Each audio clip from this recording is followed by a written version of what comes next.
आज हम बहुत सारे ऐसे प्रोजेक्ट जो माननीय सांसद जी ने, जैसे मैं आपको बताऊं शिक्षा की बात, और माननीय सांसद श्री नवीन जिंदल जी ने शिक्षा को लेकर, ताकि हमारे युवा, हमारे बच्चे, किसी भी बच्चे को पैसे के अभाव के कारण अपने सपने से दूर नहीं होना पड़े। उनका जो विजन है, जो लक्ष्य है, जो बच्चा अपनी प्रतिभा रखता है, पैसे के अभाव के कारण कोई भी बच्चा संसदीय क्षेत्र में शिक्षा के बिना, मतलब उसकी शिक्षा अधूरी ना रहे। मैं रिपीट कर रहा हूँ, पहली कक्षा से लेकर 12वीं कक्षा तक हमारी जो यशस्वी छात्रवृत्ति योजना माननीय सांसद श्री नवीन जिंदल जी के नेतृत्व में चल रही है,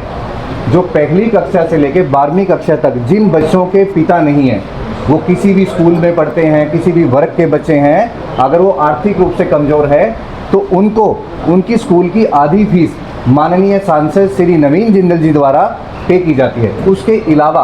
जिन बच्चों के माता पिता दोनों नहीं है, यानी कि बच्चा अनाथ है, वो किसी भी स्कूल में पढ़ता है, किसी भी वर्ग का बच्चा है, आर्थिक रूप से कमज़ोर है, तो उसकी 100% फीस माननीय सांसद श्री नवीन जिंदल जी पे कर रहे हैं। उसके अलावा मैं ये आपके सामने शिक्षा की बात कर रहा था, चिकित्सा की बात कर रहा हूँ। जब माननीय सांसद श्री नवीन जिंदल जी, जब वो चुनाव के समय उन्होंने वायदा भी किया था कि मैं यहाँ पर हर व्यक्ति, हमारी माताएं, हमारी बहनें, हमारे बुजुर्ग, हमारे युवा, उनके स्वास्थ्य का बहुत बेहतर ख्याल रखूँगा। तो उसके लिए हमारी, आपने देखा होगा, आप तो बाकी काफ़ी साथियाँ बैठे हैं, MMU हमारी जो मोबाइल मेडिकल यूनिट वैन जो चलती है, वो गांव-गांव जाती है।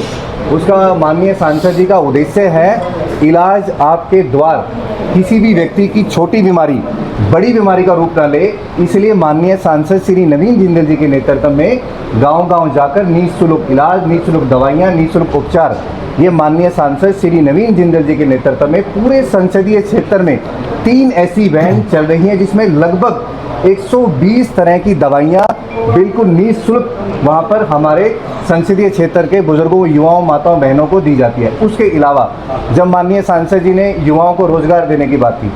जो हमारे युवा भाई, हमारे युवा साथी हैं,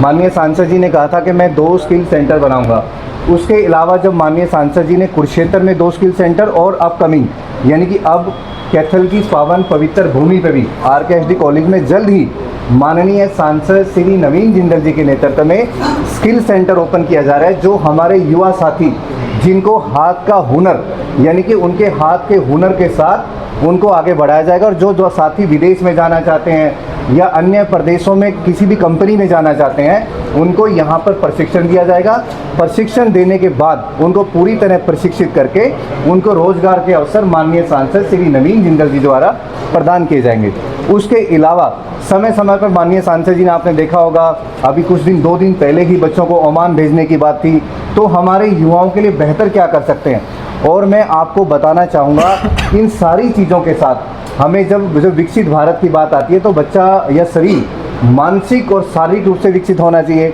तो उसके लिए माननीय सांसद श्री नवीन जिंदल जी खिलाड़ी हैं,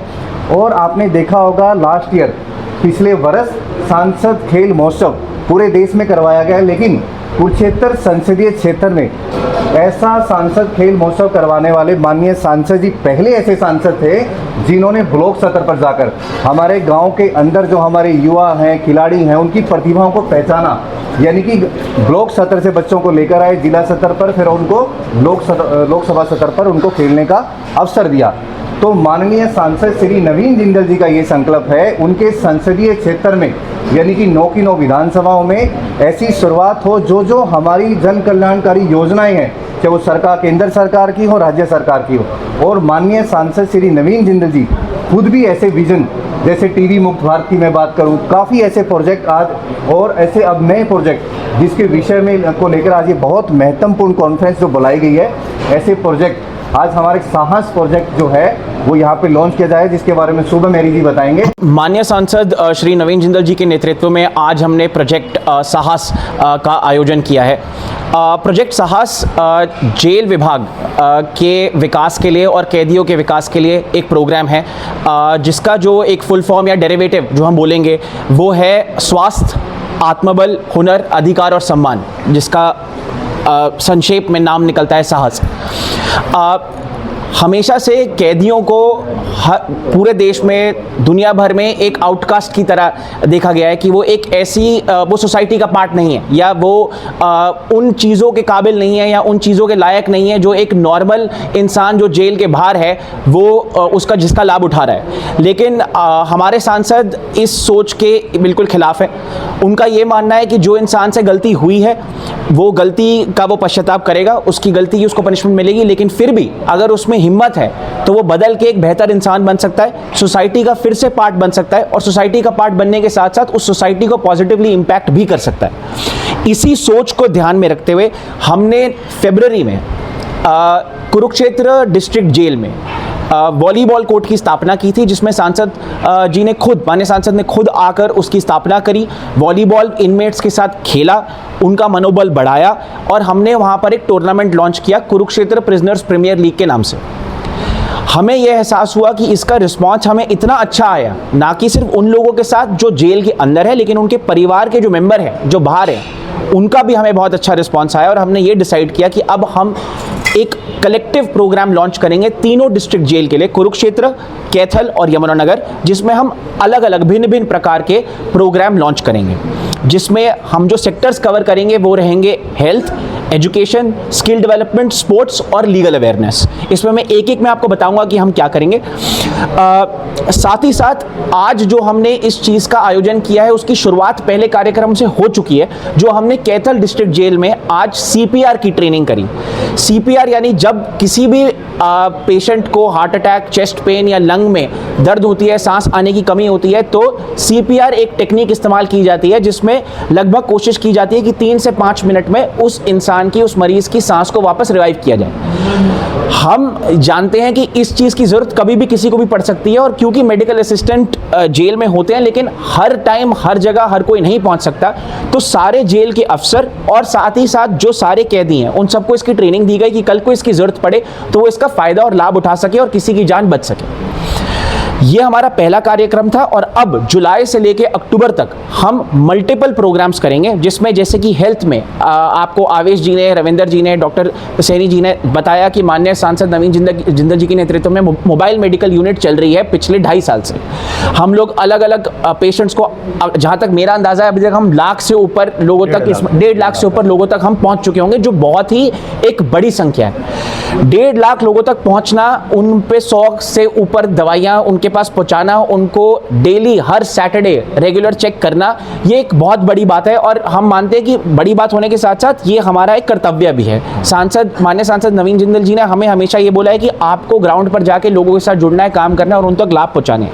साथ ही साथ अब इस मोबाइल मेडिकल यूनिट का लाभ जेल के कैदियों और जेल के जो अफसर हैं उन तक भी पहुंचेगा। मोबाइल मेडिकल यूनिट अब वहां पर भी लगाई जाएगी महीने में एक बार, जहां पर उनके अलग अलग प्रकार के टेस्ट किए जाएंगे, उनको जो दवाइयां चाहिए 1 महीने के हिसाब से उनको दी जाएंगी जो अवेलेबल है, और ये किया जाएगा मेडिकल डिपार्टमेंट के साथ कोलैबोरेशन में। जो जेल के विभाग के मेडिकल डिपार्टमेंट है उनके साथ कोलैबोरेशन में ये चीज़ की जाएगी। साथ ही साथ हमने फरवरी में कुरुक्षेत्र सशक्तिकरण अभियान, जो माननीय सांसद के जन्मदिन को हमने कंक्लूड किया था, जहां पर हम 27,000 पेशेंट्स तक पहुंचे थे, जहां पे हमने 23 मेडिकल कैंप लगाए थे 27 जनवरी से लेकर 8 मार्च तक। उसमें हमने आंखों का इलाज, कान का इलाज, gynaecology department, general surgery, general physician, हमने भिन्न भिन्न प्रकार के डिपार्टमेंट, डेंटिस्ट्री, हमने सारे इलाज फ्री किए उस टाइम पर 27,000 पेशेंट्स के लिए। अब ये कैंप्स जेल में भी लगेंगे और इनका लाभ जेल के कैदी और अफसरों तक भी पहुंचेगा। साथ ही साथ न्यूट्रिशन पे फोकस रहेगा, उनकी डाइट पे फोकस रहेगा, साथ में उनको योगा और मेडिटेशन की ट्रेनिंग, कि उनका जो मेंटल हेल्थ है, जब कोई इंसान अंदर रहता है, 4 दीवारों में बंद रहता है, उनके बहुत इस चीज़ के गलत प्रभाव भी पड़ सकते हैं। तो इससे उनकी हेल्प करना, उनकी मदद करना कि वो इस चीज़ को ढंग के तरीके से लड़ सके और अपना कहीं पर भी मनोबल खोए ना, जो कंपोजर, जो स्थिरता कहते हैं जिसको, वो स्थिरता उनकी कहीं ना कहीं हिलनी नहीं चाहिए, कि कल को वो जब 3, 5, 7, 10, 15, 20 साल बाद भी अगर सोसाइटी में वापस आते हैं, हमारा फिर से ऐसे एक कार्यक्रम का हिस्सा बनते हैं, तो वो यहाँ पर उतना ही महत्वपूर्ण रखें और उतनी ही वैल्यू एडिशन कर सकें। एजुकेशन में जैसे कि उन्होंने बोला कि यशस्वी जो हमारी स्कॉलरशिप है जो कितने लोगों तक, हज़ारों बच्चों तक पहुंच चुकी है, इसका भी लाभ अब हम जेल के कैदी जो उनके बच्चे हैं जिनके घर में आर्थिक स्थिति खराब है उन तक इसका लाभ पहुंच सके। जो हमारी महिला इनमेट्स हैं अंदर, महिला कैदियाँ, उनके जो बच्चे हैं उन तक ये लाभ पहुंच सके इस स्कॉलरशिप का। साथ ही साथ लीगल अवेयरनेस एजुकेशन के अंडर आएगी, जहाँ पे उनको उनके कानून, उनके हक, लीगल डेवलपमेंट्स जो इस देश में हो रही हैं, नए नए प्रकार की पॉलिसीज़ और प्रोग्राम्स हर वक्त सरकार लॉन्च करती है इन कैदियों के लिए कि ये आगे चल के कुछ कर सके, कुछ बन सके। इसका लाभ उन तक पहुंचाना ज़रूरी है। ये भी हम एजुकेशन के डिपार्टमेंट में करेंगे। स्किल डेवलपमेंट में जो मेरे हिसाब से माननीय सांसद की सबसे बड़ी एक डिफरेंशिएटर फैक्टर है जो उन्होंने किया है, जो पहला उन्होंने वादा पूरा किया था जब वो सत्ता में आए थे कि हम स्किल सेंटर खोलेंगे, और आई थिंक KISC जो है कुरुक्षेत्र इंटरनेशनल स्किल सेंटर, वो एक स्किल सेंटर 5000 से ज़्यादा के लोगों को तो ट्रेन करता ही है, और इस लेवल का स्किल सेंटर कुरुक्षेत्र में है। आई थिंक इस पूरे हरियाणा में या पूरे पंजाब में मैंने ऐसा स्किल सेंटर अपने पर्सनल एक्सपीरियंस में नहीं देखा है। ऐसे हम 3 स्किल सेंटर चला रहे हैं। ये स्किल सेंटर में हमने इतने बच्चों को ट्रेनिंग की, इतने बच्चों की जॉब लगवाई। अब इस स्किल्स ट्रेनिंग का फ़ायदा और लाभ हम जेल के कैदियों तक भी पहुंचाएंगे कि कल को जब वो बाहर आए तो उनके हाथ में एक ऐसी स्किल सेट हो कि वो कल को नौकरी उनकी लग सके और वो फिर से गलत रास्ते पर ना पड़े। इसमें महिला कैदियों के लिए जैसे हमारे पास VLCC में मेकअप ट्रेनिंग है, सैलून ट्रेनिंग है, इस चीज़ को हम लेके जाएंगे। सुइंग मशीन कि वो कपड़े बना सकें, इसकी ट्रेनिंग हम लेके जाएंगे। साथ ही साथ हमारे जो प्रोग्राम्स चलते हैं AI में, ग्राफिक डिज़ाइनिंग में, कंप्यूटर ट्रेनिंग में, IT में, कारपेंट्री, इलेक्ट्रिशियन, ये सारे प्रोग्राम हम उन कैदियों तक लेके जाएंगे कि कल को वो चाहे इंटरिम में बाहर आए, जैसे बेल पे बाहर आए, या फिर वो अपना टर्म पूरा करके बाहर आए, वो सीधा नौकरी कर सके, पैसा कमा सके, अपना घर चला सके और कायदे की ज़िंदगी जी सके। साथ ही साथ स्पोर्ट्स में जैसे कि बताया गया कि सांसद खेल महोत्सव जिस लेवल पे कुरुक्षेत्र लोकसभा में हुआ, संसदीय क्षेत्र में, वो बहुत एक ऊंचे लेवल पे किया गया। हर ब्लॉक पे हम लोग गए, हर बच्चे तक हम लोग पहुंचे, प्राइज डिस्ट्रीब्यूशन की गई, बच्चों को स्पोर्ट्स सिखाया गया, कोचेस के साथ मिल बांट के हमने बहुत बड़ा आयोजन किया। और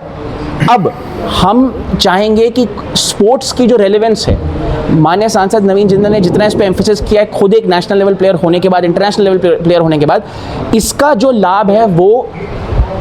इनमेट्स तक भी पहुंचे, कैदियों तक भी पहुंचे। तो वॉलीबॉल कोर्ट की स्थापना हमने कुरुक्षेत्र जेल में करी, अब हम कैथल जेल में करेंगे इसी महीने के अंदर, और साथ में हम यमुनानगर में भी करेंगे। हर शनिवार अंडर ट्रायल प्रिजनर्स की और कन्विक्टेड प्रिजनर्स की ट्रेनिंग की जाएगी, जो कोच हमारे ही स्टेडियम से सैटरडे के सैटरडे जेल में जाया करेंगे और उनको 2-2 घंटे की ट्रेनिंग कराएंगे। और उसके बाद आज हम ये पहल करते हैं कि जब सांसद खेल महोत्सव फिर से हम करेंगे, जब हम फिर से सारे टूर्नामेंट्स ऑर्गेनाइज करेंगे अलग अलग स्पोर्ट्स के, कुरुक्षेत्र में कुरुक्षेत्र प्रिजनर्स लीग भी लॉन्च की जाएगी कि वो भी उन खेलों का अपने तरीके से पार्ट बन सके और उसका लाभ उठा सके। साथ ही साथ स्टेडियम रीडेवलपमेंट पे हम बहुत काम कर रहे हैं। अभी असेसमेंट फेज चल रहा है। हमारी असेसमेंट और एस्टिमेशंस होने के बाद हम हर स्टेडियम पे हमारा अटेम्प्ट रहेगा कि हम वर्ल्ड क्लास फैसिलिटी बना सके, कि हरियाणा के बच्चे, कुरुक्षेत्र के बच्चे टॉप लेवल पर ट्रेनिंग ले सके और हमारे देश का नाम रोशन कर सके। और जो लास्ट इसका सेगमेंट रहेगा, जो सबसे ज़रूरी सेगमेंट है, उसके 2 विभाग होंगे। एक होगा प्ली बार्गेनिंग। प्ली बार्गेनिंग का मतलब है कि पेटी ऑफेंसेस में जो लोग कैदी बन जाते हैं, उनको हम प्ली बार्गेनिंग के फॉर्मेट से, सेटलमेंट के फॉर्मेट से जल्द उनको 30 दिन के अंदर अंदर सोसाइटी का पार्ट वापस बना सके और उनकी नौकरी लगा सके, उनको सही जगह पे दिशा दिखा सके। और साथ ही साथ जो दूसरा सबसे इंपॉर्टेंट एस्पेक्ट है वो ये है कि जब एक इंसान बाहर आ जाता है तो उनकी रिहैबिलिटेशन कैसे की जाए, कि वो कल को होता है कि कभी कभार उनके परिवार उनको छोड़ देते हैं, उनके बच्चे उनको छोड़ देते हैं, या उनको सोसाइटी ही एक्सेप्ट नहीं करती है। तो उनकी रिहैबिलिटेशन, जिसको हम कहते हैं पोस्ट रिलीज रिहैबिलिटेशन, कि जब कोई एक जेल से रिहा हो गया तो उसकी रिहैबिलिटेशन को कैसे किया जाए। चाहे उनको आप ट्रेनिंग दो, उनको पढ़ाई करवाओ, उनको नौकरी दो, पर उसकी रिहैबिलिटेशन की तरफ भी हमारा फोकस रहेगा। प्रोजेक्ट साहस एक पहल है, एक उम्मीद है और एक विजन है माननीय सांसद नवीन जिंदल की, कि हर प्रोग्राम का लाभ, हर आयोजन का लाभ हर किसी तक पहुंचना चाहिए, और उसमें अगर कोई भी छूटता है तो वो हमारी कमी है। और ये उस चीज़ को पूरा करने के लिए कि इस विभाग तक भी ये चीज़ पहुंचे और हम सब मिलकर आगे बढ़े और कुरुक्षेत्र को विकसित कुरुक्षेत्र बनाएं। विकसित कुरुक्षेत्र बनाने के लिए सांसद श्री नवीन जिंदल जी के जो सारी योजनाएं हैं, इसके 4 प्रमुख स्तंभ हैं। सबसे पहला स्तंभ जो है वो है कि जनता की समस्याओं को सुनना, समझना और उस पर विचार करना। जैसा कि आप जानते हैं कि सांसद श्री नवीन जिंदल जी के 2 ऑफिस सक्रिय रूप से काम करते हैं, एक कुरुक्षेत्र के मोहन नगर में और दूसरा कैथल रोड पर। इन दोनों ऑफिस में डेली रूप पे कम से कम 150 से 200 जनता अपने समस्याओं को, अपने विचारों को और अपने सुझावों को लेकर सांसद श्री नवीन जिंदल जी के पास आते हैं। इन समस्याओं और सुझावों का पूरी तरह से एक डॉक्यूमेंटेशन होता है। इसके अलावा शुभम जैसे, मेरे जैसे प्रोफेशनल्स जो अपनी अपनी विधा में एक महारत हासिल किए हुए हैं, एक स्पेशलिस्ट हैं, इस तरह के 35-40 लोगों की टीम कुरुक्षेत्र संसदीय क्षेत्र में नियमित रूप से भ्रमण करती है और इस संसदीय क्षेत्र के जो एस्पिरेशन है, जो ज़रूरत है, जो इनकी डिमांड्स हैं, उनको भी इकट्ठा करती रहती है। और महीने में एक बार जब रिव्यू मीटिंग हमारा होता है तो इन सारी समस्याओं, सुझावों और जो ये हम डेटा कलेक्ट किए रहते हैं उस पर हम विचार करते हैं और फिर हम अपने दूसरे स्तंभ की तरफ बढ़ते हैं, जिसमें होता है प्रोग्राम डिजाइनिंग। कि यह प्रोजेक्ट साहस हो या यशस्वी छात्रवृत्ति योजना हो या मोबाइल मेडिकल यूनिट हो या यह सांसद का जो निश्चय मित्र योजना है, इस तरह की, या स्किल डेवलपमेंट वाली जो सारी स्कीम है, इस तरह की सारी योजनाएं डिज़ाइन होती हैं हमारे दूसरे स्तंभ में। इसमें सांसद श्री नवीन जिंदल जी यह इंश्योर करते हैं कि वर्ल्ड के बेस्ट प्रोफेशनल्स, देश विदेश के अच्छे कॉलेजेस में पढ़े हुए और जिनको इस तरह के काम करने में एक स्पेशलाइजेशन है, वह उनके साथ जुड़े और उनके इस प्रोग्राम को डिज़ाइन करें। एक बार जब प्रोग्राम डिज़ाइन हो जाता है तो फिर हम बढ़ते हैं अपने तीसरे स्तंभ पर। तीसरा स्तंभ होता है प्रोग्राम का इम्प्लीमेंटेशन और फीडबैक। तो ऐसा बहुत सारे नेताओं को आपने देखा होगा कि जैसे अगर मैं छात्रवृत्ति योजना कहूँ तो राजनीति में कोई नई चीज़ नहीं है, तमाम नेता छात्रवृत्ति योजना चलाते हैं। या अगर मेडिकल वैन कहूँ तो यह भी कोई नया कॉन्सेप्ट नहीं है, तमाम करते हैं। लेकिन जो अंतर है कि इम्प्लीमेंटेशन के बाद जो फीडबैक लिया जाता है, आप जैसे पत्रकारों का फीडबैक, क्षेत्र की जनता का जो सुझाव होता है, जो क्षेत्र के तमाम बुद्धिजीवी वर्ग हैं उनके जो सुझाव होते हैं, उनके सुझावों के बाद इस प्रोग्राम में जो मूलभूत बदलाव की जो ज़रूरत होती है, ऐसा नहीं है कि जो हमने सोच लिया वही बेस्ट है। आप लोगों के सुझाव, जनता की सुझाव के बाद जो एक फीडबैक आता है उससे हम अपने कार्यक्रम में बदलाव भी करते हैं। जैसे ये छात्रवृत्ति योजना जब स्टार्ट हुई तो किसी एक अलग सिलेक्शन क्राइटेरिया के साथ स्टार्ट हुआ था, लेकिन जब सुझाव आए तो हमने सिलेक्शन क्राइटेरिया इसका एक्सपेंड किया, जिससे कि पहले जो केवल 250 से 300 छात्र इसका फ़ायदा उठा पा रहे थे, अभी 1000 से ज़्यादा छात्र इसका फ़ायदा उठा पा रहे हैं। तो ये तीसरा है इम्प्लीमेंटेशन एंड फीडबैक वाला स्तंभ। और जो चौथा सबसे महत्वपूर्ण स्तंभ है, जिसमें आप लोग पाओगे कि कैसे सांसद श्री नवीन जिंदल जी का विजन बाकियों से अलग है, कि हर एक प्रोग्राम को एक संस्थागत रूप दे देना, कि कोई भी प्रोग्राम किसी व्यक्ति विशेष पर निर्भर ना रहे, वह प्रोग्राम अपने आप में ही एक संस्था के रूप में चले। जो होता है ना कि किसी आइडिया को आप एक इंस्टीट्यूट का रूप दे देते हो, तो आज छात्रवृत्ति योजना कोई 1 महीने 2 महीने या 50-100 छात्रवृत्ति योजना का कार्यक्रम नहीं है। अब छात्रवृत्ति योजना कुरुक्षेत्र के लिए एक योजना है जो लगातार चलती आ रही है। मोबाइल मेडिकल वैन कोई 1 दिन 2 दिन 5 दिन की योजना नहीं है, यह लगातार 3 मोबाइल मेडिकल यूनिट हमारे संसदीय क्षेत्र में लगातार चलते हैं। इसी तरह से प्रोजेक्ट साहस जो है, यह आज 1 दिन का कार्यक्रम नहीं है। अगर ये हमने स्टार्ट किया है तो यह इंश्योरिटी रहेगी कि यह लगातार हमारा चलता रहे। तो वो जो एक संस्थागत रूप देना है, यह हमारा चौथा स्तंभ है।